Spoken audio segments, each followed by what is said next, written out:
বনি আদম খত্তাউন, আল্লাহ বলে প্রত্যেকটা বনি আদম গুনাহগার, প্রত্যেকটা বনি আদম গুনাহের সাথে ভুলের মধ্যে আছে।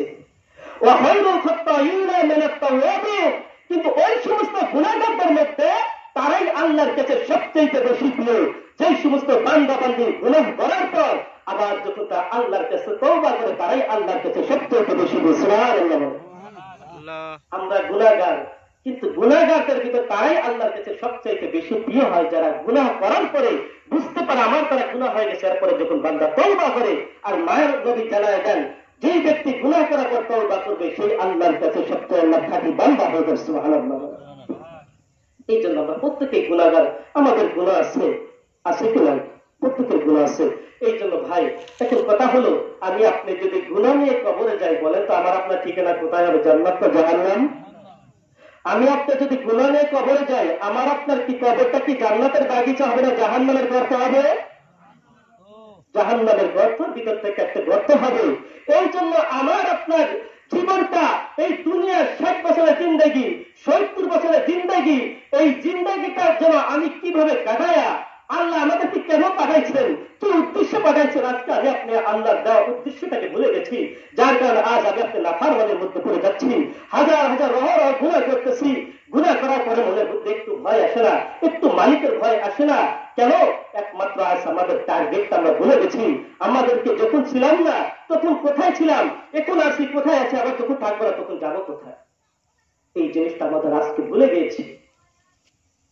এই জন্য মুসলমান আমাদের টার্গেট থাকবে একমাত্র জান্নাত। অতএব আজকে এখানে আসছি কেন? একমাত্র জান্নাতের উদ্দেশ্যই তো, নাকি বলেন? আজকে এই মাহফিলে আসছি, মাহফিল শুনবো, শোনার পরে যদি এখান থেকে কিছু আমল করতে পারি, এই আমলের উসিলায় যেন পরকালে যেন জান্নাতে যেতে পারি, এটাই তো উদ্দেশ্য, নাকি? আর আমি আপনি যখন দুনিয়াতে থাকবো না আমাদেরকে প্রথম ঘাঁটি করতে হবে বলেন তো? কবর। দুনিয়া থেকে যখন বিদায় নিয়ে চলে যাবো তখন আমার আপনার প্রথম ঘাঁটি হবে কোনটা? কবর। আর কবর কি বলে? কবর কি বলে? কবর বলে যে আমি কবর তো পোকা মাকড়ের ঘর, আনা বাইতু তুরাব, আমি মাটির ঘর, আনা বাইতু জুলুম, আমি অন্ধকার ঘর। যদি তোমরা আমার ভিতর আসতে চাও, আমি কে নবী, কে রাসূল, কে আল্লাহওয়ালা, কে বুজুর্গ, আমি কবর চিনি না, একমাত্র চিনি বান্দা আমি তোমাদের আমল। একমাত্র আমি তোমাদের আমল সম্পর্কে জানি।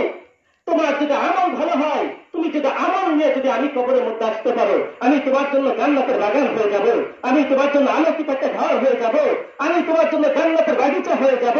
প্রক্ষান্তরে তুমি যদি গুনাহগার হয়ে আসো, আমি কবরটা তোমার জন্য অন্ধকার হয়ে যাব, আমি কবরটা তোমার জন্য জাহান্নামের গর্ত হয়ে যাব, আমি কবর তোমার জন্য আগুনের ধাউ ধাউ করে আমার ভিতরে আগুন জ্বলতে থাকবে। নাউজুবিল্লাহ বলে। এই জন্য ভাই দুনিয়া কয়দিনের রং তামাশা, কয়দিনের রং তামাশা, কয়দিন, আজকে আসি কাল নাই। এখন নিঃশ্বাসটা চলে গেলে চোখ বুঝে আমাদেরকে দুনিয়া থেকে চলে যেতে হবে। আজকে বললে মানুষ বলে একটা কথা আছে, আজ বললে কাল হবে 2 দিন। এই দুনিয়া কিসের বাহাদুরি, কিসের টাকা, কিসের পয়সা, কিসের এত বাহাদুরি, কেন এত আমাদের ভিতর অহংকার, যে নিজের কোনো দাম নাই।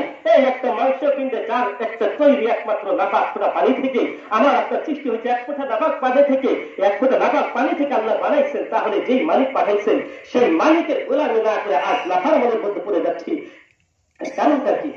এটা লাভটা কি হবে? এই জন্য মুসলমান ইমানদার আসেন, আজকে আমাদের মাহফিলের উদ্দেশ্য একটাই, এই মাহফিল শুনে যেন আমল করে, আমল নিয়ে যেন কবরে যেতে পারি, আর কবরটা যেন জান্নাতের বাগিচা হয়ে যায়। আর রাসূল বলেন যার জন্য কবরের বাগানটা সর্বপ্রথম ঘাঁটি হচ্ছে মানুষের জন্য কবর, আর কবরে যে পানি পেয়ে যাবে আমি রাসূল আশা করি তার জন্য পরকালের সমস্ত রাস্তাগুলো সহজ হয়ে যাবে। সুবহানাল্লাহ বলেন। এই জন্য আমল, যে কথাগুলো বলবো আমরা আমলের নিয়তে দিলের কান লাগায়, বাহ্যিক কান না দিলের কান লাগায় শোনার চেষ্টা করবো তো ইনশাআল্লাহ। এবার আসেন, আমরা প্রত্যেকেই গুনাহগার। আমরা যে কাজগুলো করি না কেন আমাদের কর্ম 2 ভাগে বিভক্ত। কয় ভাগে? কথা বলবেন। আমরা যে কাজগুলো করি আমাদের কর্ম কয় ভাগে বিভক্ত? সবাই বলেন কয় ভাগে বিভক্ত? 2 ভাগে বিভক্ত। আমাদের কাজটা হয়তো হবে ভালো, না হয় মন্দ। কি বলেন? আমাদের কাজটা হয় ভালো, হয় না হয় মন্দ। আমরা যেই কাজই করি হয় কি ভালো কাজ করি না কি মন্দ কাজ করি, হয় নেকির কাজ না হয়তো গুনাহের কাজ, এর বাইরে তার কোনো কাজ নাই। কি বলে? আছে? আমাদের কাজ 2টাই।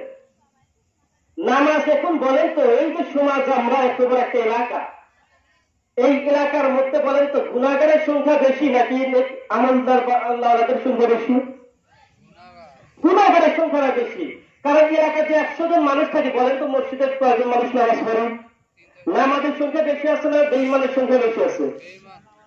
বেঈমানের সংখ্যাটাই বেশি, তাই না?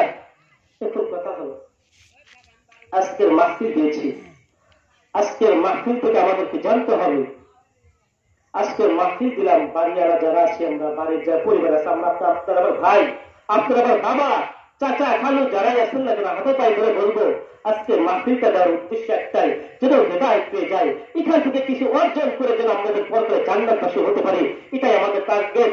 অর্থাৎ আজকে যে কথাগুলো বলবো ইনশাআল্লাহ আমলের নিয়তে শুনুন। সম্মানিত প্রিয় হাজিরিন, আমরা যে কাজগুলো করি, আমাদের ভূমিকা ছাড়া কথা, আমাদের কাজটা দুই ধরনের বিভক্ত, হয় ভালো কাজ হবে না মন্দ কাজ। এখন কথা বলেন, আপনারা বলবেন, এখন আমি আপনি যদি মন্দ কাজ, গুনাহের কাজ করে যদি জান্নাতের আশা করে, জান্নাত পাওয়া যাবে?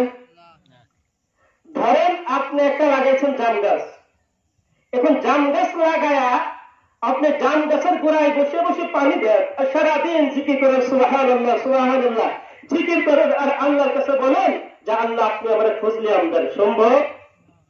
এবার ভাই জাম গাছ লাগা ফজলে আমার আশা করলে পাওয়া যাবে? তাহলে যেই বান্দা গুনাহগার, গুনার কাজ করে যদি আমি জান্নাতের আশা করি, জান্নাত অসম্ভব। যদি জান্নাত পাইতে হয় জান্নাতের কাজ করতে হবে। আর যদি আপনাকে ফজলে আম খাইতে হয় ফজলে আমের চারাই লাগাইতে হবে। আপনি জাম গাছ লাগায় যেমন আপনি কি ফজলে আম পাবেন না, ঠিক আপনি আমল না করে আপনি কখনো জান্নাত পেতে পারেন না। এই জন্য জান্নাত পাইতে হলে আমাদের আমল দরকার, আমাদের নেকি দরকার। এই জন্য আমরা যেই কাজই করে দুই ভাগে বিভক্ত, হয় ভালো কাজ নয় মন্দ কাজ। ভালো কাজ করলে আমার আপনার ঠিকানা হবে জান্নাত, মন্দ কাজ করলে আমার আপনার ঠিকানা হবে কোথায় বলেন তো? জাহান্নামে। এখন আছেন এই যে দুনিয়ার মধ্যে আমরা মজলিসের মধ্যে যে কয়েকজন মানুষ আছি, আমাদের গুনাহ সম্পর্কে আমরা দুনিয়ার কোন মানুষ কেউ না জানলে, আমি জানি কি জানে না? আমার আপনার সম্পর্কে আমরাই যদি না জানি, আমার মালিক জানে কি জানে না? এখন বলেন, আমরা প্রত্যেকেই গুনাহ। এখন এই গুনাহ অবস্থায় যদি আমার আপনার মৃত্যু হয়ে যায়, পরকালে আমার আপনার কি উপায় হবে? আমি আপনার আল্লাহর সামনে যখন কাজ করায় দাঁড়াবো, তখন ওই দিন আল্লাহ তাআলা বলেন কিয়ামতের ময়দান কেমন হবে জানেন? আল্লাহ রাসূল বলেন কিয়ামতের ময়দান যখন কায়েম হয়ে যাবে, সমস্ত মানুষগুলো যখন কিয়ামতের ময়দানে ইসরাফিলের সঙ্গে ফুৎকার করার পরে যখন তারা কিয়ামতের ময়দানের দিকে যাওয়া শুরু করবে, কিয়ামতের ময়দানটা হবে একেবারে সমতল ভূমি, হবে সমতল ভূমি, পায়ের নিচে থাকবে একমাত্র যে জমিন। আজকে যেই মাটি দেখি, ওই কাল কিয়ামতের দিন মাটি পাবেন না, সমস্ত জমিনটা তামা হয়ে যাবে। মাথার উপরে সূর্য, যে সূর্য আজকে আমরা 9,13,00,000 মাইল উপরে দেখি, ওই সূর্যটা কাল কিয়ামতের দিন আমার আপনার কিংবা হাত উপরে চলে আসবে। মানুষের মাথার মগজগুলো টকটক করে পড়তে থাকবে। ওই দিন একমাত্র মালিকের কাজ করে আমাকে আপনাকে দাঁড়াইতে হবে। আল্লাহ রাসূল বলে আজকে দুনিয়াতে যদি একজন আসামি হয় কাজ করে দাঁড়াই, তার বিরুদ্ধে সাক্ষ্য থাকে কি থাকে না? একজন মানুষকে যখন জেলে নিয়ে যাওয়া হয়, তাকে জামিন আনার জন্য তার জন্য আমাদেরকে কাজ করায় দাঁড়াইতে হয়, আমাদেরকে তার বিরুদ্ধে সাক্ষ্য উকিল ধরতে হয়। উকিল ছাড়া কেউ মুক্তি পায় না, উকিলের মাধ্যমে আমাদেরকে মুক্তি পাওয়া তাকে নিয়ে আসতে হয়।